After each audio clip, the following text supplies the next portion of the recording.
What are the major differences between Blade and Soul and Revelation Online? Wait, why is this even a question? I know a lot of you already know the differences and know that the games don't even come close to each other, but this is a question that I've been asked far too many times. I'm sure people are Googling this question, and even upon release of Revelation, we'll keep seeing it.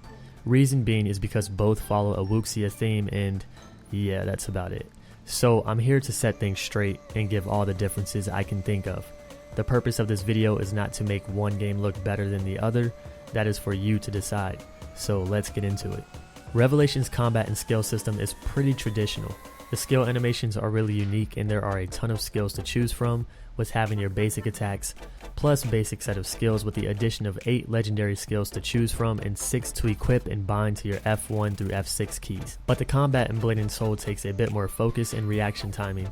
In Blade and Soul you have the ability to pop a trinket and break out of CC. In my personal opinion, the combat in Blade and Soul feels more immersive and requires a higher skill level to master. Both games offer really unique animations, and neither are boring when it comes to combat. But Revelation uses the Trinity system, meaning a tank, healer, and DPS is required for dungeons and raids, while in Blade and Soul, each class is kind of made to solo content and survive on their own. In Blade and Soul you have 2 modes, one where the camera follows your mouse movements and one where you manually move the camera. In Revelation you have 3 different modes: tab targeting mode, click and move mode like Lineage 2, and action mode where the camera follows your mouse movement, kind of like the Blade and Soul mode in Blade and Soul. Now both of these games aren't pure action combat games, they give you assisted targeting with your attacks even in action modes. Some skills actually require you to have aim for certain classes, while others will be guided to your target as long as you are facing that direction. In Revelation you will find yourself spamming skills for DPS and healing, while in Blade and Soul you put more thought into your actions while trying to maintain chi or focus for your class to use stronger abilities. Revelation has an open world, no instance zones. You can walk from one end of the map to the other with no loading screens. Blade and Soul is instance. Open world PvP in Revelation can happen anywhere, anytime. All you need to do is flag after level 40. While in Blade and Soul you need to put on a costume. From my experience in Blade and Soul, I found the open world PvP to be non-existent, unless I was trying to complete a faction daily and the other faction was only there to stop me and to do theirs. But I rarely ever saw people going at it for fun or any large scale PvP. Revelation has weekly castle sieges with no player cap, meaning that tons and tons of players can show up and try to take over a castle and gain a territory for their guild, which gives a ton of benefits. Speaking of guild stuff, both games have a guild system that gives certain perks, but Revelation actually offers you an instance guild town or community to hang out in with your friends. You and your guild get to build up this community with upgraded buildings, NPC shops, and more. Blade and Soul does not have a housing system, but does have a nice wardrobe system. Revelation will have instance housing available to every player, and instead of a wardrobe-like system, it will have walk-in closets and mannequins for you to display your outfits on. Revelation appeals to role players with a lot more social skills, friendship bonding levels, in-game marriage, hot springs to hang out in, and emotes that actually allow you to hug, kiss, and carry each other. Revelation does not have pets, while Blade and Soul does. In Blade and Soul you can run the same dungeon over and over, but in Revelation there are daily limits to how much you can run dungeons. This may be changed when the game comes to the West.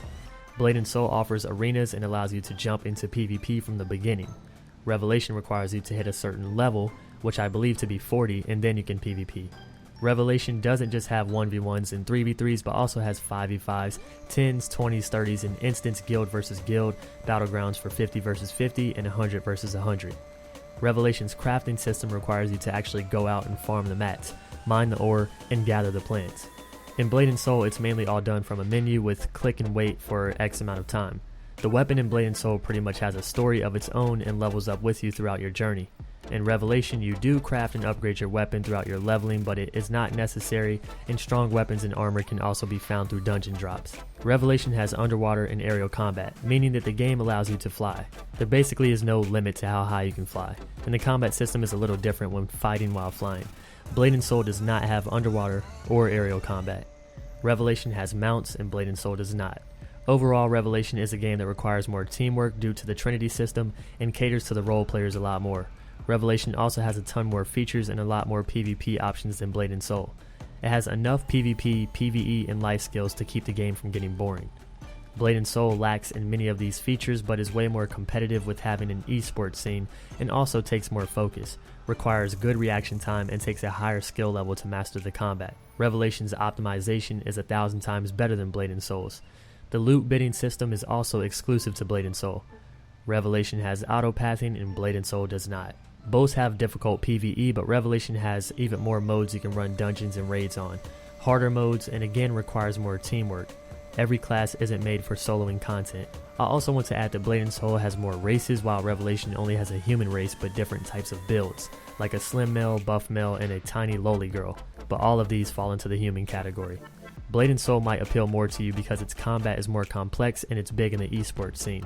Revelation might appeal to you because it has a better life skill and profession system and also allows you to freely explore the world while flying. Here is my personal opinion. I found Blade and Soul to be a poorly optimized repeat your daily quest, non-existent open world PvP arena only based game. I feel that Revelation has far more features than any MMORPG I've played since I was born. So there you have it, most of the differences between Blade and Soul and Revelation Online, and also Cry's opinion. I'll catch you guys in the next one. See you soon, friends.